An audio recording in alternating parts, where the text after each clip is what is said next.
السلام علیکم ورحمت الله وبرکاتو. ملګرو نن چې ما تاسو له کومه کلیپ راوړی شارټ کلیپ دی خو ډېر زیات اهم دی چې دا کلیپ مس نه کړئ د اخره پورې وګورئ انشاءالله ډېر زیاته پیدا ورته میلاو شي. اولنۍ خبره داره چې ګورئ د قرضونو نه ځان ساتئ. ضرورت نه ډېر زیات مجبوره شوی نه نو قرضونه مه کوه او چې ودې کړل بیا به په تادۍ باندې ډکې بیا به ادا کې لازم او که نیت دې د ادا و بیا هم د دنیا نه لاړې نو کیدای شي چې الله رب العالمین داسې ګزاره وکړي خو که په دې نیت دې وړی چې د سره یو نه دې ورکولې.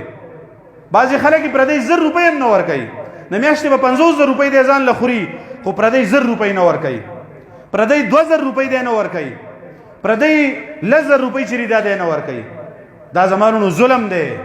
بیا د انسان حساب کتاب کیږي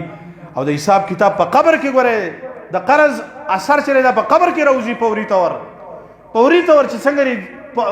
د قبر د امتحان وشي بس د قبر اثر یاد لري چې آزاد به کړه قرضونه نه آزاد وي نو بس الله رب العالمین جنتونو ته وځي روح به دي او کنا قرضې دی باندې وي نو ګره جنتی به خو جنت ته نشي